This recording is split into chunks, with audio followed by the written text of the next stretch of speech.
screen. Okay. Here we go. Okay, so the next part of the course is on data importing. So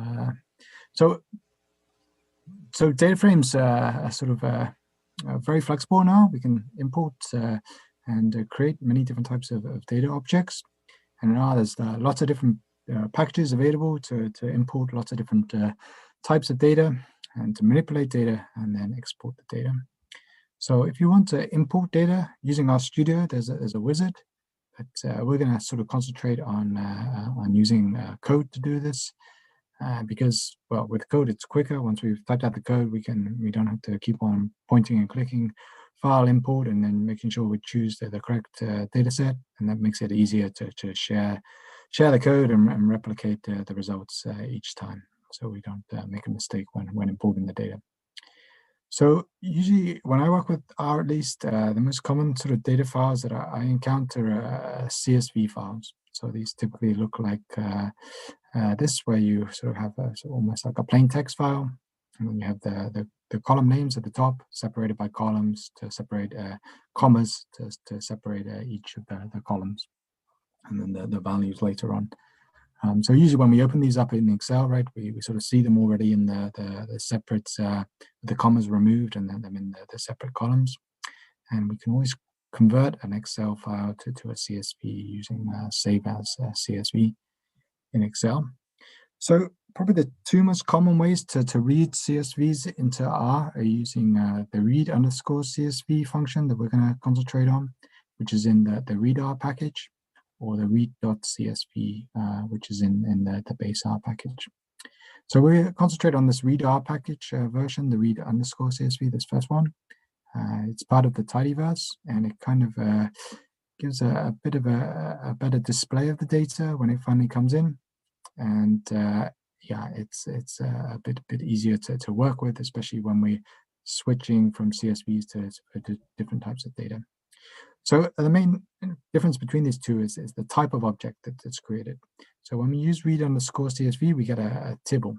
And when we use read.csv, we get a data.frame. So these are like the difference between a matrix or a vector or a list, right? And when we're reading in data from either of these two, we're getting a different type of object. And the main difference is that, I mean, both data sets, we can read in exactly the same file, but the difference in these type of objects is how they're displayed when we inspect them in R. So to demonstrate, I'm using some IPumps data, which is from this website, and this has lots of micro data from the census, individual level data. And then we can look at that data. Oh, is this going to work? Okay, let's open it up outside of R. So maybe we can even do it within R. Let's do it like this. Slides code, and what are we on? Data 1. No, that's not correct.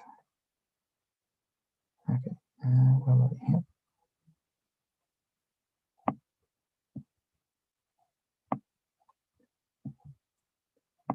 Okay.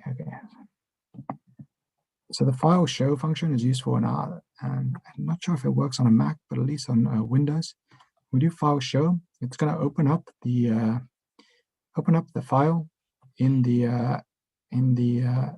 I'm not sure if I created this.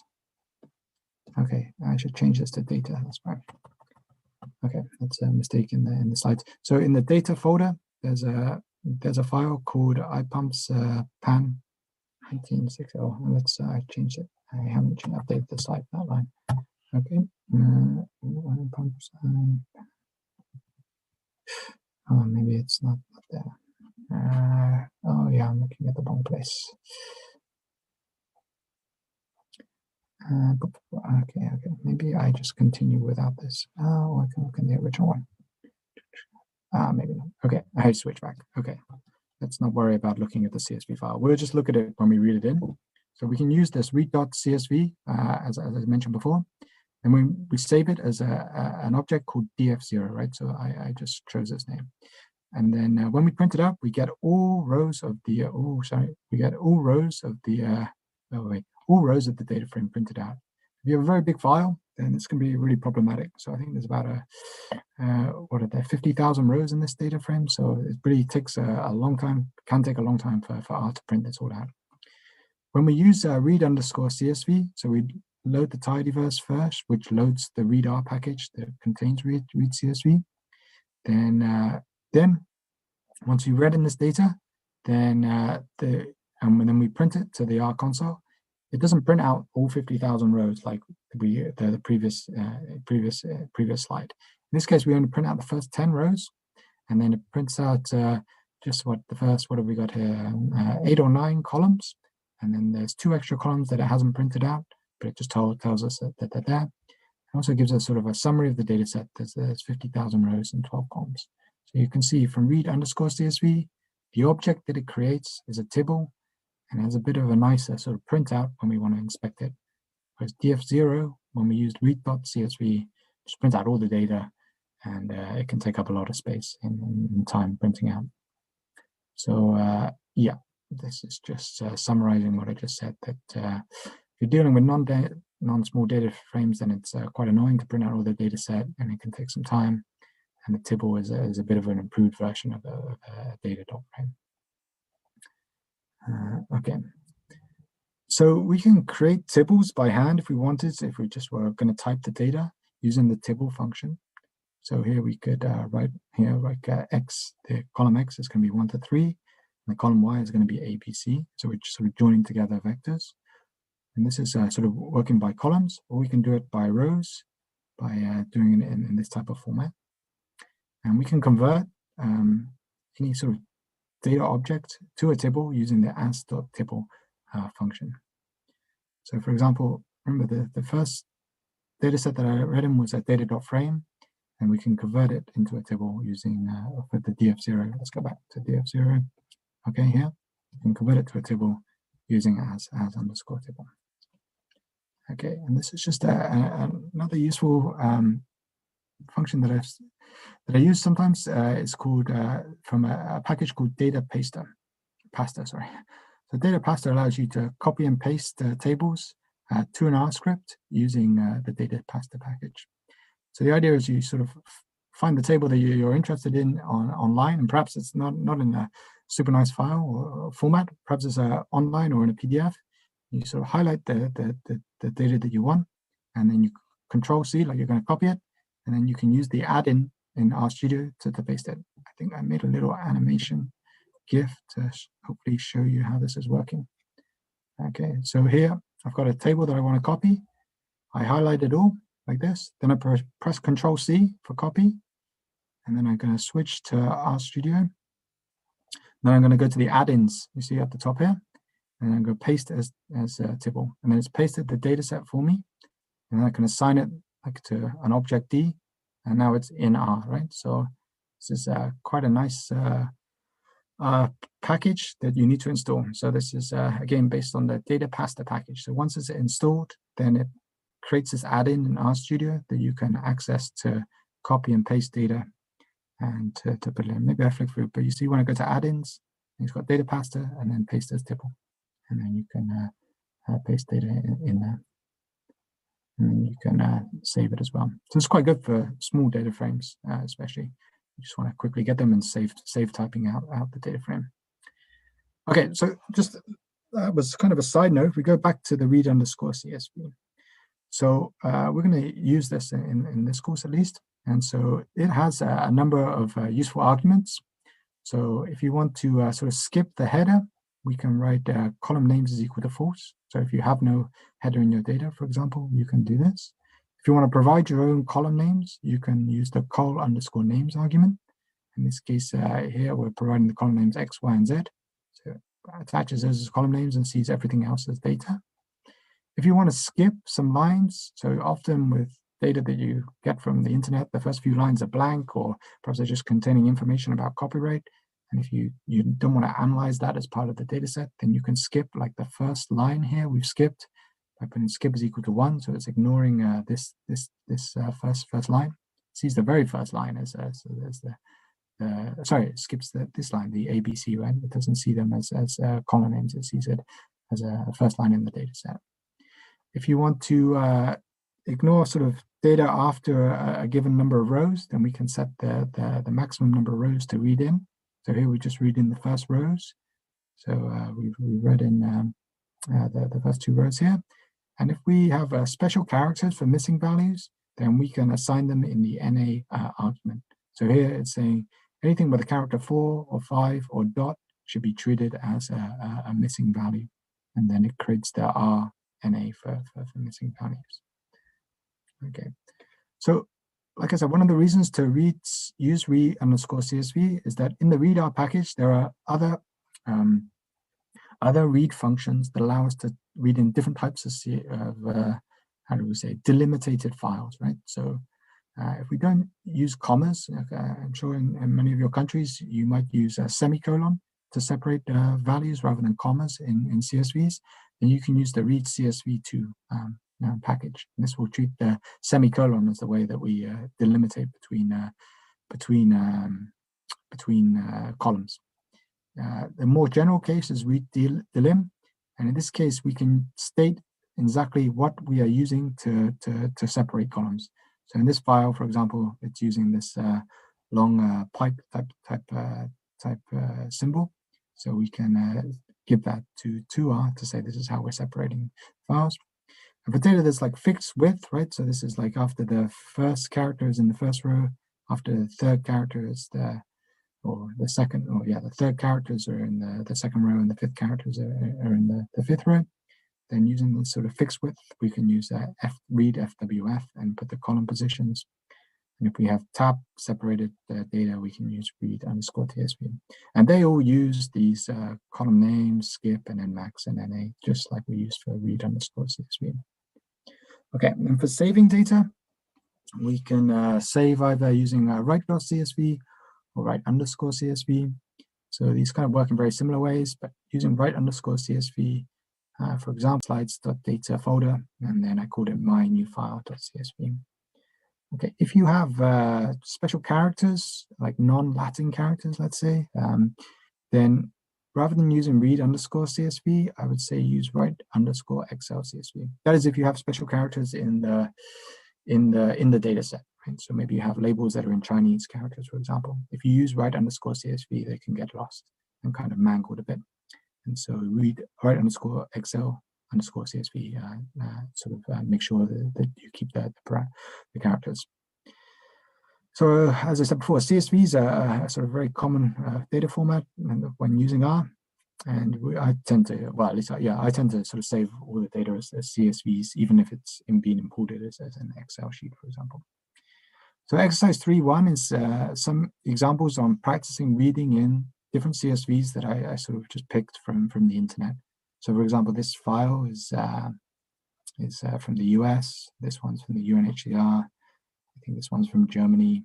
There's 5 or 6 different files, and just practicing reading making sure you're setting the skip arguments and the NA arguments correctly, and a bit of practice reading in the data file. So again, with the class, I'll probably give a good 40-50 minutes to go through this exercise. Okay, once we've got the data in, then there's some useful functions in R to help us sort of get familiar with the data. So these head and tail sort of let you look at the top and bottom of the data set, the first six or well, however many rows you want to look at. SDR we talked about before. This gives you a bit of a detail about the structure of the data frame. Summary sort of summarizes each column, gives you the minimum, the mean, and the maximum, and the interquartile range. We want the number of rows or the column names, and the view we already looked at, right? When we click on the data set, we can view the data set. So it's just an example of the head where we really look at the first 6 rows, and the structure kind of gives us an idea about the data frame and the first few observations in each column, and summary is going through each column, giving us the range, the minimum, maximum, the mean, and the median. Okay, and then the view, like we showed before. Let's show this again, maybe, with the data set. Okay, so let's look at D, for example. So when we view the data set, this is probably, I didn't go into too much depth, right? When we load the data set, we can scroll all the way to the bottom of this data set because there's only 184 observations. But if there's millions of observations, it's just going to show the first 1,000. And as you scroll, it will load and load just to make sure your computer doesn't slow down too much. It sort of only shows the first 1,000. So there's some nice features as well in here. So we can use these, maybe you cannot see them super clearly, but by each column in the top right-hand corner, there's some up and down buttons. And that allows you to sort by each column. So here it sort of sorts alphabetically. Here we can sort by the country code, or here we could sort by the population, for example, up and down. There's also the search bar here where we could search for, let's look for Korea, for example. And it will highlight the roads in Korea. Or we can press the filter button, and then we go to a specific, search a specific column for a given range or a given value, right? So here we could do Asia, for example, and get all the Asian data, or Africa. Yep. Okay. So it's a bit like in Excel, you can sort of sort and so on, but you can do it directly in R, which can be helpful. Okay, so the next part that we'll concentrate on with data frames is factors. So factors are used with the categorical data, with variables that are categorical. Essentially what a factor does, it converts a categorical data into a categorical data with some order to it. So a factor is really a set of integers with levels attributes to it. So the levels sort of tells us a set of mappings between the integer, like the order of the categories, and the category values themselves. So when we view a factor, we don't see the integers that happen. This is sort of hidden. But all we see is that the categories, but underneath those categories is some order to them. So they're really important when we come to plotting data, and perhaps we want to put the categories in a certain order. Or perhaps we are fitting a regression model and want a certain category as a reference level or reference category. And in this case, we need to use factors to sort of control that. So this is sort of a visual display, right, of how factors are working. So here, these are sort of the integers that we see.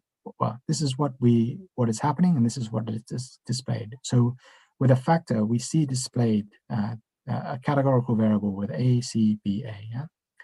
But what is actually happening is underneath it, is some ordering, right? Where A takes 1, C takes 3, B takes 2, and A takes 1 again, right? So under each of these values is an integer, which is telling us the order that the integers, that the categories appear on. So by default here, it's just working in alphabetical order, but we could reverse this, or we could sort of change them as we like. So when we read data in, like when we use read_CSV, factors aren't created, right? Because it takes a little bit of extra computation, so it saves a bit of time by not creating them. Sometimes we don't need to use them, but if we do want to create factors, then we can use this factor function. This allows us to do it. And by default, when we create a factor, it's going to use like an alphanumeric order, right? Alphabetical order or numerical order. So it's just an example with the data set before, where we've got this column here called name. And then when we look at the levels in name, it says it's null. That means you see it here, it says character. So it just sees it as a character string. Later on, it's going to be a factor, right? We're going to convert it to a factor. So at the moment, when it's a character string, it has no levels. It can't tell you any ordering between these different labels. So we're going to convert this column into a factor using the factor function, right? So we're going to replace df2 name with a factor version of df2 name. And now when we do levels of df2 name, it gives us the order of the levels of the data here. And we see it appear as factor here. Okay, so the forcats package, which is loaded when you load the tidyverse, it has lots of helpful functions to work with factors. So if you want to recode the factors or the orders, then there's a factor recode function. If you want to sort of group together categories, then you can use factor lump. Or if you want to collapse categories, you can use factor collapse. I would say I probably just use factor recode the most, not these other ones I rarely use. So if you see how factor recode here works in this example, here we're taking a variable f, and we're saying v is going to be the new label. It's going to be take what a was before, and x is going to take what b was before, and z is going to take what c was before. So here's the original data, and here we're going to use factor recode to change it a to v, c to z, and b to x. Okay, so here's just an example where, again, we take the data that we had before that's now a factor in the countries, and we're going to recode it. So we're going to sort of have the shorter name for North and South Korea. And now when we see the levels, after we're using factor recode, we now have the new category names. So China and Japan and Mongolia haven't changed, just North Korea and South Korea. And now when we print out the data frame, we see it's it's changed for the Koreas. Okay, if we want to rearrange the order of the factors, then there's lots of useful functions in fullcats package. So factor relevel allows us to manually reorder the factors. So here we give it the factor relevel, the function, and the factor, the variable we want to change, and we specify the order of the levels that we want them to occur in. So you see, originally the order was ABC, and now the order is BCA, following the order that we defined as. But what we see in the data is just ABC, right? ABC, ACBA. This doesn't change the order that we see the data, but just the order of the levels are changing. Maybe I just go through a couple more. So factor in order, I use quite a lot. This takes the order in the data frame. So you see, when for a default for a character string, when we turn this into a factor, it's going to go in alphabetical order, right? So A is first and then B is first. But if we do factor reorder, factor in order, then it takes the order of the categories in the order that they appear in the data.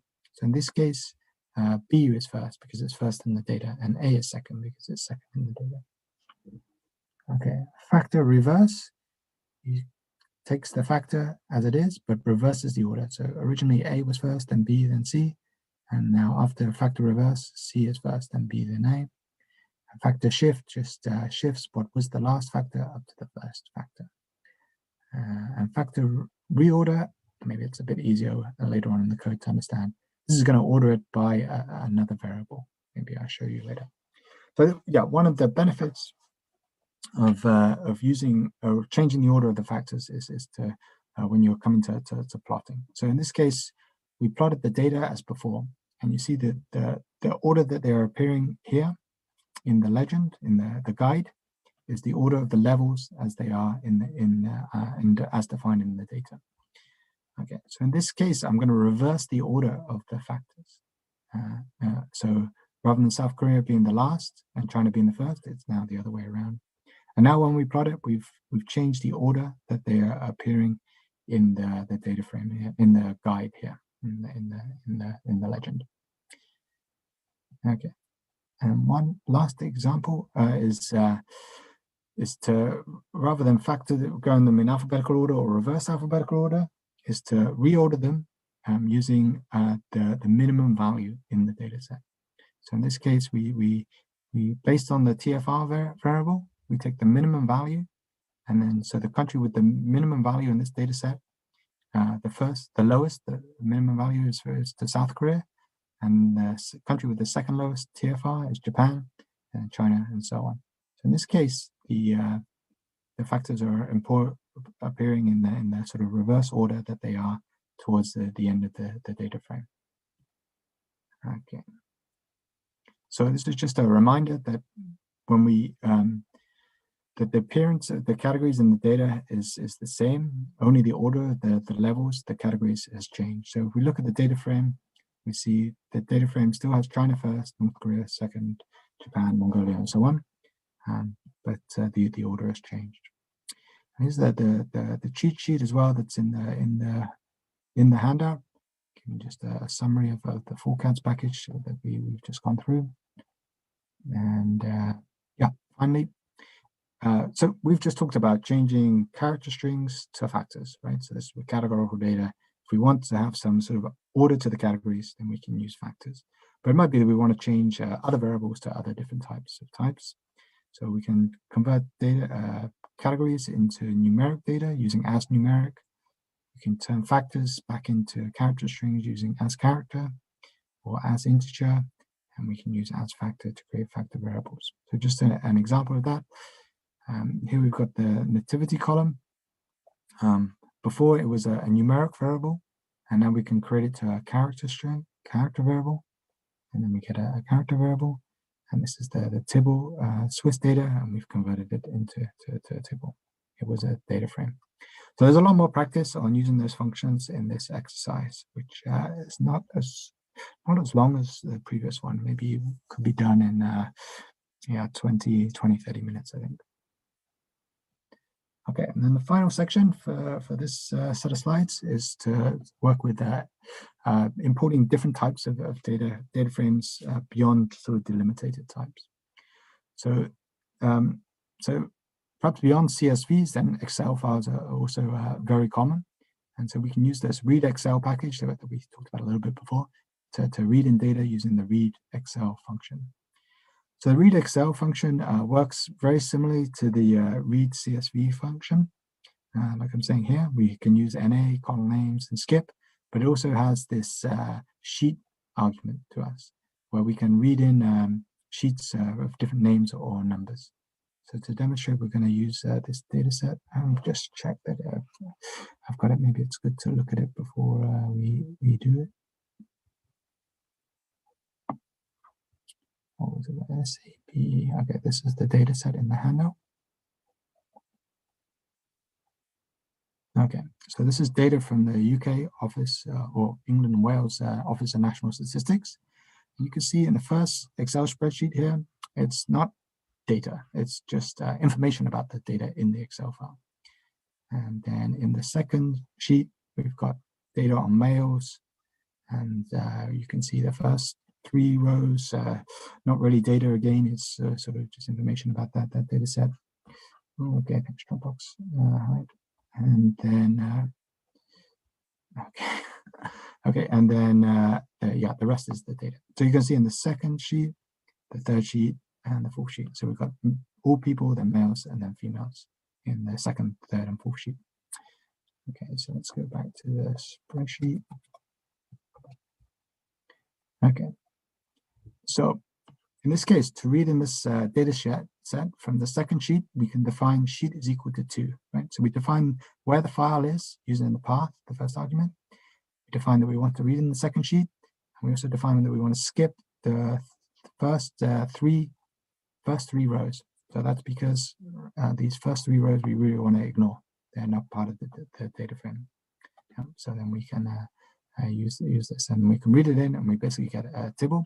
And a little message here saying that in this third column, it created a column name for us. So if we look back in the Excel sheet, see in the third column here, this cell is empty, and it should be a column name, but they didn't provide one, so R creates one for us because it requires every column type to have a name for us. So it called it ... 3.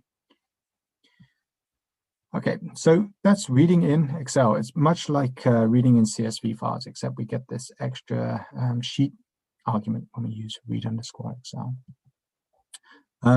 Saving R to Excel is not as easy as saving as a CSV file. So there's quite a few packages to try and create Excel spreadsheets. So one's called XLSX, another Excel Connect. There's a few others, but I mean, most of them require Java and Java to be up to date, and it can get really, messy to try and keep Java in the correct version and that it works perfectly with R. So probably the best package that doesn't require Java and probably easier to understand the code is the Open XLSX package. And for that to work, you have to go through a number of steps to save your data as an Excel file. So the first is to load the package, right, once you've installed it. And then you have to create a workbook. And what this workbook does is sort of creates like a temporary file on your computer. So you use create workbook, and you can put the creator or not. You can just open, close the brackets if you want. Just create a little temporary file on your computer. that then it's going to put in the data from R as you tell it to in the next few commands. So here we've created a workbook called WB0. And to that workbook, we're going to add a worksheet. So we use add worksheet function. And we say we want to add that worksheet in the workbook that we just created. And we're going to call the sheet small area population. And then we're going to, on that worksheet, so it's still like a blank sheet, but it's got a name at the bottom of Excel. We're going to, in this sheet, we're going to add this data frame TF2 that we just read in. And then we can also like add some nice Excel features. So we can add like the filter in there on the in sheet 1 on the first row. And we can also freeze the pane. So when we scroll down, it's got the first rows sort of frozen. And then once we've gone through these steps, I mean, we could just go through this step, and this step, the first 3, and then save, or we can add these features if we like. They're kind of optional. So once we've created all this, remember this is happening in WB0, which is like a temporary file on the computer. We can commit it to an actual file saved in a specific place. So in this case, we're going to save this workbook to this location on our computer, and we're going to call it example.xlsx. And we're going to overwrite if that file already exists. And then we can have a look at that file. Let's have a look. Maybe I have to dig through, what did we call it? Example. Oh yeah, okay, let me get back. I think I put this in the wrong place. Let me see.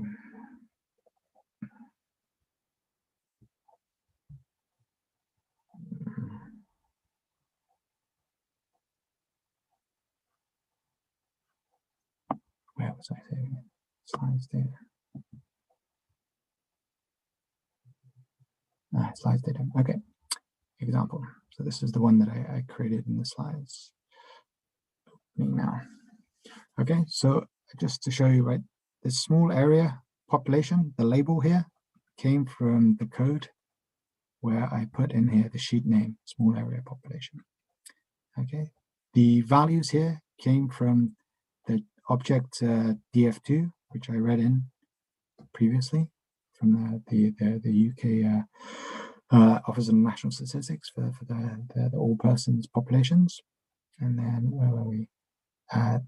You can see we've got these filters here on each column.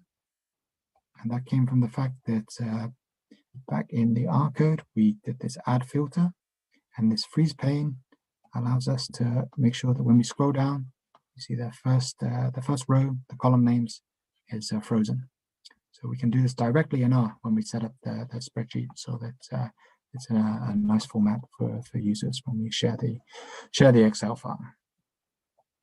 Okay, so that's Excel, and we just run through some other data types. So SPSS data, Stata, and SAS files we can read into R using similar functions in a different package. So we're going to talk about the Haven package. There are a few others, including the foreign package that can also import these file types. So in each of them, they have a read and write function to import and export into R. So the Haven package is a bit easier, a bit quicker, I would say, than most of the other alternatives. And the important thing to note is when we use SPSS and Stata files, if we have categorical data and we read it in, then it creates a new kind of column type, which is a labeled column, which we haven't met before. So in this case, I'm reading in an SPSS file, a .sav file that I downloaded from the IPUMP's website for Panama, and I read it in, and then you can see we've got both a number and in square brackets a label here for this data. In fact, for pretty much just these first 3 columns, and then the rest are kind of numeric data. And later on, we have again some numeric data with labels here. So just to get a bit familiar with labeled data, if we look at the education column, for example, we get these codes for the education and the labels here. Okay, and if we want to inspect the labels, then we can use the print labels function in the Haven package. So here we're taking the data set and the education column, and it will give us the labels. And if we want to find how many are in each of the categories, we can use the table function. It tells us how many individuals are in each of these categories. Okay. If we want to get rid of these labels, which often when you come to modeling data is usually practical or even plotting data, sometimes it is nicer to work with factors. We can convert them to factors using as_factor. And this is telling us to use it as factor on this column. And so we're going to replace the column with a factor version, and the levels are going to be based on what the labels are. So once we've done this, when we do table, then we get the levels being shown and the numbers of the variables. And then when we look at the data frame itself, we see we're just getting a factor here. So we're just seeing the categories. We're no longer seeing the code and the categories. If we want to bulk convert all the data frame, get rid of all the labels, which sometimes it's useful to do when you come to modeling, then we can just use as factor on the whole of the data set. And then it takes the appropriate labels. In this case, you see, now we have factors everywhere. You can see it can be problematic for some data. So in the IPUMS data, when I read in the age column from the SPSS file, it has these labels and these values and these labels. And for most of the ages, that's okay. But for these first few ages, it's problematic. So, if we're going to use this in a plot, we probably want to get rid of the labels. So again, we can use zap labels, and this drops the labels. And then this converts what was a labeled data into numeric data. So you can see now it's numeric. And the other we can take care of using the categorical data we can convert into factors like we did before. Okay, so that was an example with SPSS data. Stata data is much the same, but we use read_DTA rather than SAS as we did before. So here we're getting the same type of thing with the labels and the code and the labels. So we can use as factor to convert them all if we like. And then this is for SAS data. So in this case, for this SAS7 dbap file, when I've downloaded it from IPUMS and we read it in, we don't get any labels at all. It's all numeric data. So some are codes and some are actually values of ages. Yeah. So just a summary of reading in different types of files and what package they're in, whether they're in the tidyverse. And then for creating files, again, the package and what type of file you can create. And then just the RStudio cheat sheet, how to read in files and the different arguments there. And yeah, and the last exercise, I think this is pretty quick as well, maybe 20, 30 minutes, maybe to try and complete this. Okay, so maybe we stop there for another break and yeah, maybe come back in 10 minutes again.